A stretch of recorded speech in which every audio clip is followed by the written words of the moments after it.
बहुत तो कभी धरने करते नहीं है। क्या है धरने प्रदर्शन करने से क्या होता है? तो हमने उनको कहा धरने प्रदर्शन करके ये जताना चाह रहे हैं कि बौद्ध जिंदा है इस धरती में, इस भारत में जिंदा है, अभी मरे नहीं है बौद्ध। और यह एक व्यक्ति प्रश्न कर रहे थे, लामा जी क्या हुआ असल में बताइए। हम बोले आप यहाँ पर बैठे हैं और फेसबुक पे जो बोल रहा है और जो धरातल में दिख रहा है इसमें फर्क आपको दिखना चाहिए। तो मैं इस आप लोग को कहना चाहता हूं, जो बाहर के सुनते हैं वो बिखर जाते हैं, जो अंदर के सुनते हैं वो संवर जाते हैं और जीत जाते हैं। और आप लोग अंदर से सुन के यहाँ आए हैं, दिल्ली से आए हैं, शंभू सिंह अपने खर्चे करके आए हैं। मैंने कहा उस दिन इंटरव्यू में, मेरी यहां से बोध गया से या तो लाश जाएगी या बीटी एक्ट करके यहां से जाएगी।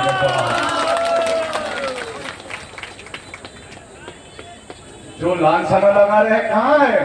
अभी पोस्टर लगा रहे हैं, लांछना लगा रहे हैं। आकाश लामा ने अभी तक किसी पर लांछना नहीं लगाई है अभी तक व्यक्तिगत। मैं चुप रहता हूं। आज सरकार से बात कर रहे हैं हमेशा में, कोई बोल रहा आकाश जी 90 दिन तक आपने लॉ एंड ऑर्डर मेंटेन करके चला। हमने कहा हमने नहीं, हमारे धर्म ने हमको सिखाया है संविधान के अनुसार चलना। संसार के सबसे पावरफुल देश अमेरिका के राष्ट्रपति मानते हैं संसार को बुद्ध चाहिए, युद्ध नहीं चाहिए। डोनाल्ड ट्रंप कहे थे अभी बुद्ध पूर्णिमा के अवसर पर, और वो ये भी कह रहे थे अब अमेरिका में प्रत्येक स्कूल में बुद्ध की शिक्षा पढ़ाई जाएगी। और भारत सरकार और राज्य सरकार को मैं कहना चाहता हूं अमेरिका से सीखिए और भारत जो बुद्धमय था अब बुद्धमय बनाइए और बुद्ध का दर्शन में बच्चे को पढ़ाइए, अभी सोने की चिड़िया बनेगी। हम तो एक छोटी सी एक महाबोधि के लिए लड़ रहे हैं। तो बहुत बहुत साधुवाद। मैं एक ही जवाब दिया हूं, आइए मिलकर करते हैं। कोई हिडन एजेंडा नहीं होना चाहिए। मैं लास्ट 1 महीने से सह रहा था, 1 महीना में घुट घुट के बैठ दिया। आइए कल मीटिंग है 10:30 बजे, अगला रणनीति तैयार करने के लिए सबको बुला लीजिए, एकदम सबको। नहीं वो हॉल इतना जगह नहीं है। अरे नहीं, जहाँ पर अभी नेशनल मीटिंग हुई थी हम लोग प्रशासन के बैठने से पहले उसी जगह पर कल 10:30 बजे मीटिंग है। जो जो भी आना चाहते हैं मैंने ऑलरेडी कहा कि हमारे जितने भी आए हैं, शंभू सिंह हो, भीमराव यशवंत अम्बेडकर जी, राजेंद्र पाल गौतम जी सभी आए और हम लोग साथ में मिलकर एक रणनीति तैयार करेंगे और शांति से हम लोग महाबोधि महाविहार को मुक्त करेंगे। बहुत बहुत सर्वमंगलम, धन्यवाद। आज लगभग 90 दिनों से हम लोग यहाँ बैठे हैं। ये भगवान बुद्ध का त्रिविध पावन दिवस है, लेकिन इन 90 दिनों के बीच में जो 3 दिनों में हमने फेस किया है, जो देखा है, जो प्रशासन की बदतमीजी सही है यहाँ पर कि हमें भगवान बुद्ध और बाबा साहब का नाम लेने से भी रोका गया, वो इस देश में कभी नहीं हुआ। उसकी चर्चा होनी चाहिए। हम देख रहे थे कि आज से 4 दिन पहले हमारे 72 लोग जिनमें यंग बच्चों से लेकर 82 साल तक के बुढ़े थे, उनको यहाँ के थाने में बुलाया गया। आखिर यहाँ के एसडीएम की क्या औकात थी, यहाँ के थाना प्रभारी की क्या औकात थी कि उन्होंने हमें बुलाया? ये प्रशासन यदि आज गवर्नर साहब हमसे मिले हैं तो उनसे दरखास्त की जानी चाहिए थी कि ये जो यहाँ के एसडीएम है, यहाँ के जो डीएसपी है, उनके ऊपर कार्रवाई की जानी चाहिए और उनको तत्काल यहाँ से ट्रांसफर किया जाना चाहिए। नहीं किया जाना चाहिए। ये हमारी मांग है प्रशासन से कि इस पांडाल को उठाने के लिए बहुत सारे षड्यंत्र रचे गए और उस षड्यंत्र को अगर किसी ने रोका है तो भिक्षुओं ने रोका है, भिक्षुओं ने रोका है, और अगर भिक्षु और भिक्षुणी नहीं होते तो आगे आंदोलन बंद हो चुका होता।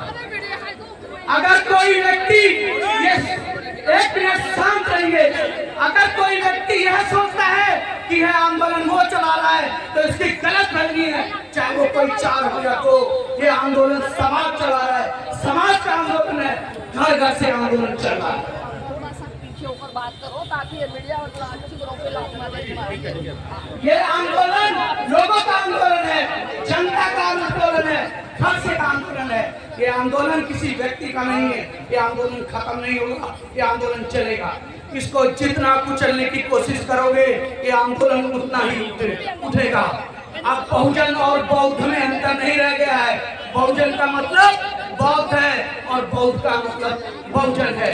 मैं अपने शब्दों को यही विराम देता हूँ, लेकिन एक बात कहता हूँ, नेतृत्व करने वाले लोगों को कहता हूँ, आप लोग दोहरी नीति मत रखो, किसी से डरो नहीं, दबो नहीं। जहाँ अरेस्ट होने की बात आती है, जैसे भंते सुने दो और हमारे सभी भिक्षुओं ने कहा कि हम अरेस्ट होने के लिए तैयार हैं, हमारा तंबू उखाड़ देना, वैसे हमारे नेतृत्व को भी कहना चाहिए। मैं इन्हीं शब्दों के साथ विराम देता हूँ। जब समय आएगा तो मैं और अधिक बोलूंगा। सभी को नमो बुद्धाय।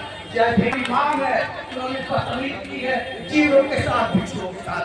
सभी को नमो बुद्धाय। जय राम। देख रही है माँ पूर्णिमा के दिन हर साल विदेशी लोग आते थे, लेकिन इस बार आपने एक अलग नजारा देखा होगा। लंबी लंबी कतारें होती थी। वो इस धरने के कारण महाबोधि महाविहार की मुक्ति के लिए यहाँ आए थे।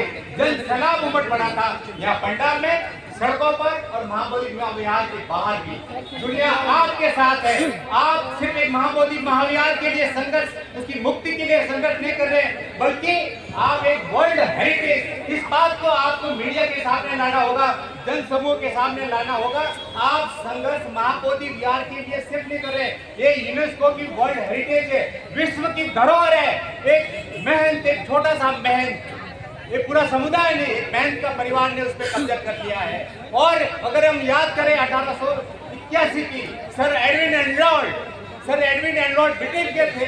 उस समय दुनिया में बुद्ध को कोई जानता नहीं था। उस व्यक्ति ने लाइट ऑफ एशिया किताब लिखी और पूरा यूरोप का ध्यान आकर्षित किया। उस व्यक्ति ने 5 साल तक युद्ध लड़ा, संघर्ष किया, फिर अनारिक धम्मपाल इस मुहिम के अंदर आए। उन्होंने अपने जीवन पर्यंत अपना जीवन दिया इस महाबोधि महावीर मुक्ति आंदोलन के लिए। इस तरह का माहौल अभी भी है। आप सभी लोगों ने अपने संघर्ष से दुनिया को बताया है कि ये महाबोधि विहार की क्या दुर्दशा है।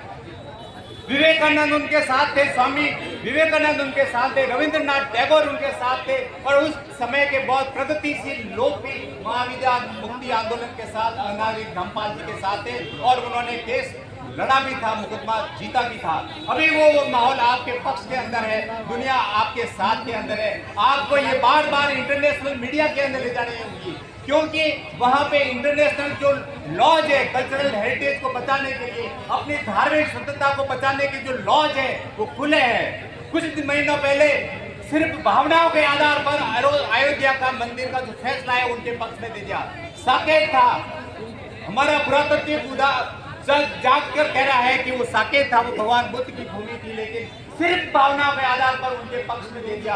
यहाँ तो भावनाएं नहीं, पूरा लंबा इतिहास कह रहा है, लंबा पुरातत्व का इतिहास कह रहा है। सर अलेक्जेंडर कनिंग ने इस जमीन में से दबन कर महाबोधि विहार को बाहर निकाल दिया। ये आपके सामने क्या कम प्रमाण है। ये आज इस पंडाल में बैठे हुए लोग, देश भर के लोग आपकी ओर नजर घुमाए हैं। ये देश भर के लोग, जैसा भी अभी कुछ हमारे महापुरुषों ने कहा, अभी तो एक से एक बिहार के लिए संघर्ष है, लेकिन हमारे सामने आज देख सारी भारत के अंदर जो बौद्ध विहार है, जो गुफाएं हैं, जो मूर्तियां हैं, जगह जगह पे बदली जा रही है। लेकिन ये कारवां अभी जो शुरू हो गया, मैं आप सभी को मंगल कामनाएं करता हूँ कि हमें रुकना नहीं है, क्योंकि दुनिया आपके साथ है। पिछले मैं 2 साल से मैं जापान में घुमा हूँ, मैं वियतनाम में घुमा हूँ, मैं म्यांमार में घुमा हूँ, श्रीलंका में घुमा हूँ। मैंने देखा कि पूरा दुनिया अब विचारक लोग हैं, दुनिया में सोचने समझने वाले लोग पैदा हो गए। अब मूर्तियों के अंदर प्राण प्रतिष्ठा पैदा हो जाएगी, अब नहीं मानेगा।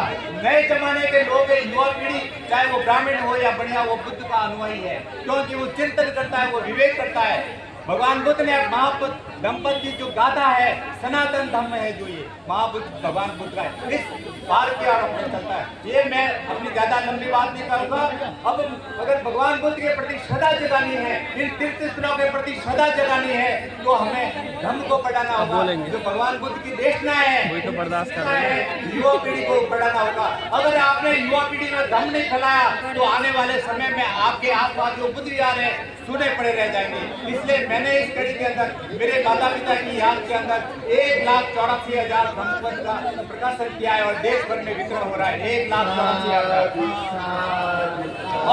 और मैंने पाया है कि ग्रामीण बनिया भी इसको पढ़ेगा, वो भी धर्म की ओर झुकेगा, भगवान की ओर झुकेगा, क्योंकि इसके अंदर से सारी गाथाएं चुरा कर कॉपी पेस्ट कर गीता में लिखी हुई है। गीता तो 6वीं शताब्दी में लिखा हुआ है, धम्मपद 2,500 साल पुराना है। तो सारा एविडेंस, सारा इतिहास, सारा संस्कृति, सारा जनादेश, चिंतनशील लोग, वैज्ञानिक लोग सब आपके पक्ष के अंदर चिंता किस बात की है। आने वाला समय बुद्ध का है, आने वाला समय प्रेम, करुणा और मैत्री का है, आने वाला समय युद्ध का नहीं, बुद्ध का है। इसी विचारों के साथ आप सभी को मैं धन्यवाद देता हूँ कि आप यहाँ पधारे। और हमारे जो वरिष्ठ व्यक्तिगण है, लामा साहब है, उनको मैं नमन करता हूँ कि इतनी मुश्किल हालात में यहाँ बैठे हैं और देश को अंदर ये मूल्य संदेश भेजे। हम जहाँ भी भारत में जहाँ भी है मोरल सपोर्ट देवे, आर्थिक सपोर्ट दे, ये इनके प्रकार इस कारवा को आगे बढ़ाना है। नमो बुद्धाय, जय भीम, जय श्री राम।